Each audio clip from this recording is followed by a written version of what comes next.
it's important that your goals are smart. Otherwise, you are setting dumb goals. Nobody wants to set dumb goals.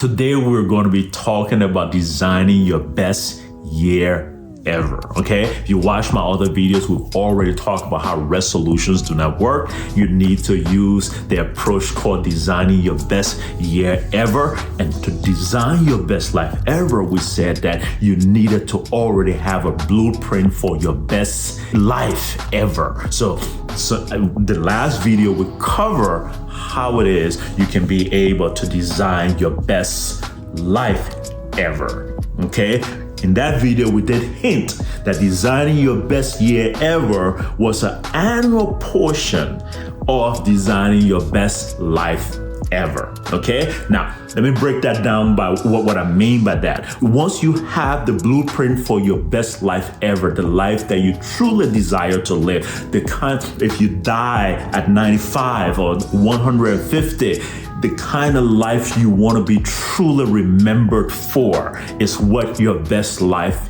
is, right? Now, your best year, however, is zooming in on that best life and saying, what can I do?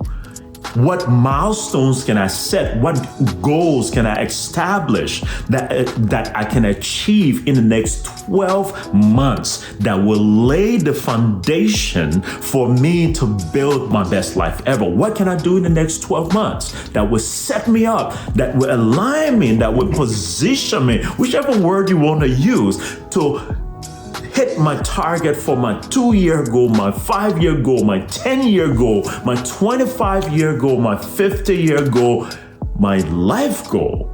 So that when I'm 91 or 96, 99, and I'm sitting at my last birthday and people are talking about the kind of life I lived, I will look at that life and say, yes, it was a good life. Okay? What can I do this year to set me up to be able to build that kind of life? Now, that's what designing your best year ever is all about, okay? Designing your best life ever is about setting milestones that will set you up in building your best life ever. Now, before you pick up pen and paper, because I do want you to pick up pen and paper at some point in this particular video, but before you pick up paper, let me just tell you that the goals that you set, the milestones you set for the next 12 months have to have two characteristics. Two, they have to be smart, and they also have to cover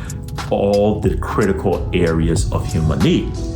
Let's talk about SMART for a second. SMART is just an acronym that stands for specific, measurable, achievable, relevant, and time bound. Okay, it's important that your goals are smart. Otherwise, you are setting dumb goals. Nobody wants to set dumb goals. So here are what make goals smart. First, they have to be specific. Okay, when your goals are specific, your goals are clear, and when your goals are clear, there is always power in clarity. Okay, you got to keep that in mind. What helps you to make goals specific? Descriptive words that describes exactly what you want. You do not just want a car. You want a BMW X5 SUV, okay? You do not just want a house. You probably want a mansion in Wyoming, or you want a beach house in Florida. Specific, okay? Use descriptive words to specify in terms of the where, the how, the quality, the size, the shape, or whatever it is that your goal is. Let it be specific, but it also has to be measurable. And measurability has to do with using numbers a lot, okay? Now, what do I want to lose 10 pounds? Do I want to lose 20 pounds? Your goals have to be measurable. It has to be something that at the end of a period, either the quarter or the year, I can look back and say, I was 210 pounds. Now I am 180 pounds. I can say for sure that I met my goal. So measurability helps you to measure whether you met your goal or whether you are making good progress to meet your goal. It's important that your goals are measurable. Do I want one house? Do I want 5 houses? Do I want $1,000 in my bank account? Okay. Now, when it comes to relationships, a little bit difficult to measure, but it's possible to measure as well. But you can measure to say, hey, this year, my wife and I will laugh together more, 10 times more than we did last month. That's measurable too, because you can probably count, if you're tracking these things, you can count how many times you and your wife laughed together last month. Okay, so you have to add a number to it, because number makes things measurable. Dimension, whether it is quantity, it helps, whether it's grade, it helps you to be able to keep track and measure, but it also has to be attainable. Attainability really is to prevent you from setting outrageous goals. Therefore, attainability is hinged upon your last achievement. Say, for example, what was the most fat that I've ever burned in my life? If the most fat that I ever burned in my life, or the most fat that I ever burned recently was 20 pounds, then I should not be setting a goal to burn 70 pounds next year. That is not achievable, because my best effort so far has only done me 20. So if I'm setting a goal this year, I'm either going to set it at 20, 25, or 30. Okay? Stretch myself just a little bit, but I know that I've achieved 20 before, and I can be able to use those same processes to do 20 and even push it to 25 or 30 this time. Let it be a little increment of your last achievement, okay? And that's usually how we set attainable goals, okay? If I was, say, for example, my goal for my 25 years or my best life ever is to have $1 billion in my account by the time I'm 60. Okay, $1 billion in my account, so that I just have to live off of the interest, right? If that's my goal, the attainable goal this year, if right now, if I don't even have money in my savings, and my bank has checks have bounced off my bank every month for the last 12 months. My one goal this year is to say, for example, I will reduce the amount of check bouncing on my account by 9 months out of the 12. Okay, that's a goal right there. Or I can say my goal for this year is that no check will bounce. That can be my next goal for my goal for the next 12 months, because I can't even set $1,000 or $2,000 saving goal, because I didn't even have any money in my savings all of last year. So if my goal is to simply have enough money to always pay all of my bill this year, so that next year I can be able to say, I'll go ahead now and set a goal to have $5,000 in my savings. But what's attainable for me this year based on my performance last year was that my goal be, I do not have no bounce check for 2023. Achievable. It's achievable. It's not you jumping from every month your bank account was bouncing check, and now you want to set a goal for 2023 that say you will have $10,000 in your savings every month. Okay, not achievable. Got you? So it has to be achievable. Then it has to be relevant. Relevant goals has to do with goals that are tied, that are important to you, but are also tied into your greater vision for your life.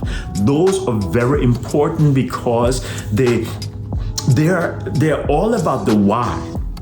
Okay, if the goal is relevant, it is tied into your why. Why am I doing this? Do I need to lose the pounds because the doctor said if I didn't lose the pounds, my diabetes will go out of control? It has to be connected to something that is relevant to you, to your existence, and also to the goals that you've set for your overall life. Then finally, it has to be time bound.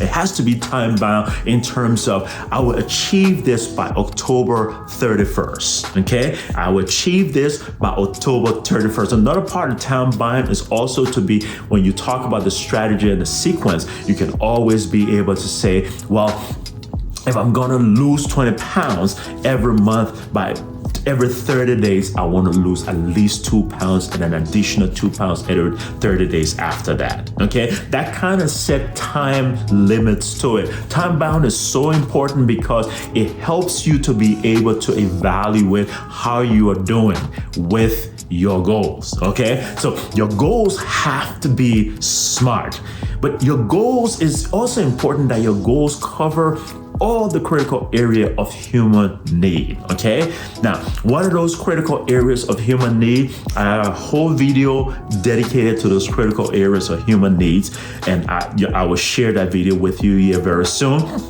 but I'll just list those right now. They're in no particular order, so don't judge the order, but your material needs, okay? Set a goal in one of each of these areas that I'm outlining for you here in a second, okay? At least one goal. You may do 2 or 3, but at least one goal in every area. What are your material needs? That is to say, how much money do you want in your bank account by the end of this year? Now, or say, for example, what thing do you want? Do you want to buy 2 or 3 new shirts this year, or 2 or 3 new sneakers? You know, whatever it is, your material need. List that, put that need on that piece of paper. It's something that you've always wanted. Put it on that paper. Relationship goal. Do you have a fulfilling relationship right now? If you don't, if you have a relationship and it's not fulfilling, can you set goals for it to be a more fulfilling relationship? A relationship in which you and that person set very specific goals in being mutually committed to each other's well-being. Very critical, okay? When you set that goal, or if you don't have anyone, set a goal to meet someone this year that you can probably enter into a meaningful romantic relationship with. Or your friends' goal. Maybe you only have 2 friends like me, okay? And you probably feel you need more friends. So you probably want to say, I want to make 2 new friends this year, okay? Relationship goal, because building meaningful relationship helps you. It is important for your health. It is important for your happiness. So it's very important that you do that you set relationship goals. There are all kinds of relationship goals, but whatever yours is,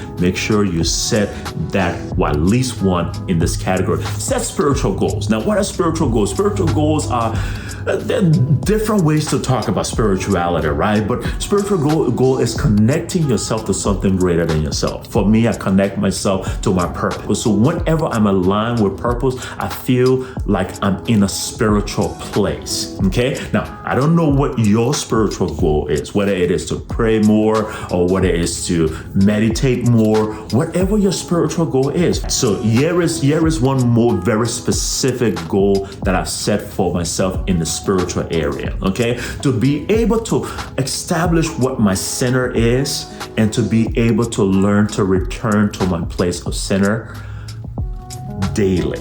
Okay, to return to that place of center daily. So whether it is through meditation or whatever it is, that I can be able to return to that place of center daily. So that has a time attached to it. It's very specific and what have you. I can measure those type of things. Did I return to my center this week? How many times this week? That's 7 days in a week. Did I do it 7 days? Okay. So it's important that you also set spiritual goals. So look into spiritual goals and set spiritual goals. Then physical goals. What are your physical goals? We've been talking about losing weight, losing 20 pounds. That's a physical goal. Okay. Health goals are also physical goals as well. Vitality goals are also physical goals as well. How to increase my energy and my bodily function. Very important. Set specific goals in that area.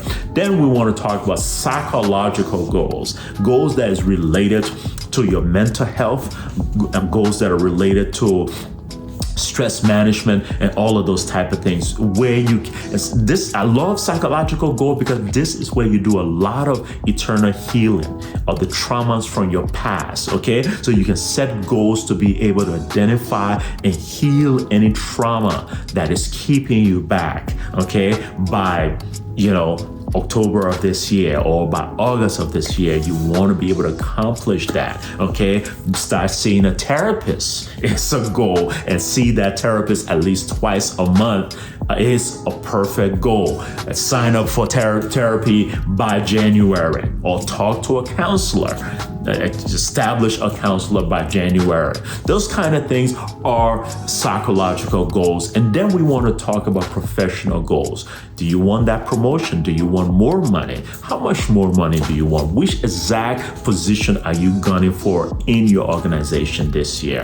Or what project you want to be able to succeed on professionally? Finally, the last area of critical human need is philanthropic, giving back. We all have the need to give back, because the more we give back, the more it does a whole lot for us, anywhere from our mental health to helping us being aligned with our purpose, to even being able to build esteem in community for us. So it's a really useful need for us to give back, whether to friends, family, relative, community, nation, or whatever it is you give back to. What will you give back this year? Set a goal in that particular area. Okay, so if you set goals in these 7 areas of critical human needs, what that does for you is ensure that you're moving along every aspect of your life, proportion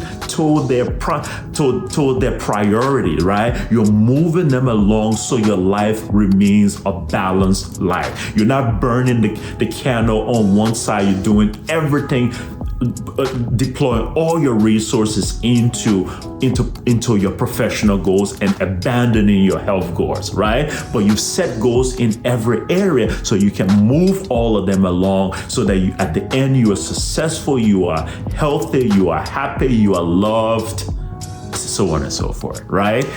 It's important that you set goals in all of those areas.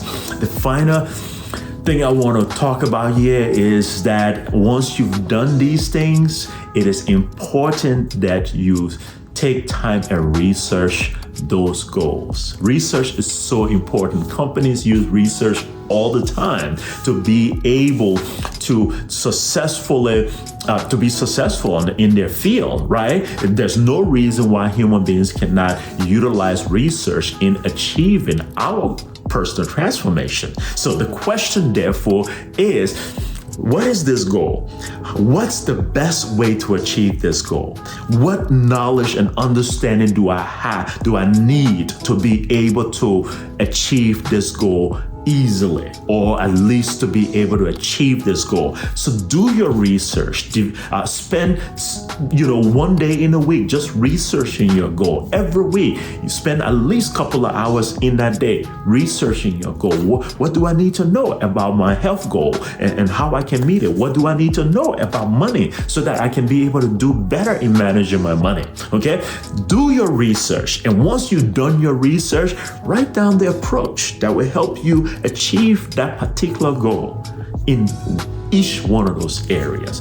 Each of those goals will have different strategies, and so you have to take the time out to be able to research each of them and establish what approach here, what strategy there, and what sequence and order for that particular one, so that you have a roadmap from where you are to where you want to get. It's important that you do the research, okay?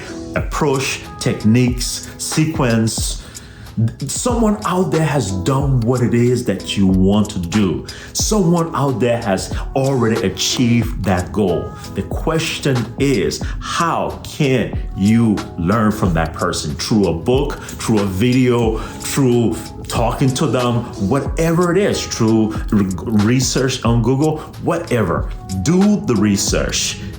Find the best approach. Write that approach down and be committed to using that approach. Now, when you can do all of these things, first of all, establishing milestones that you can achieve this year that will set you up, that will lay the foundation for you to build the life, your best life ever.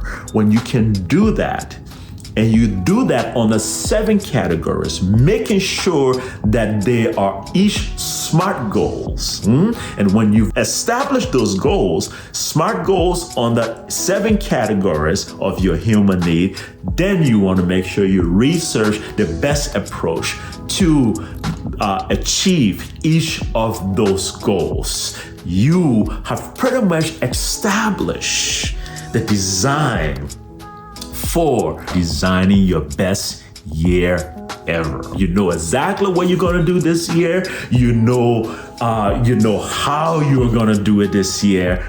It's time to get started, y'all, with your best year ever.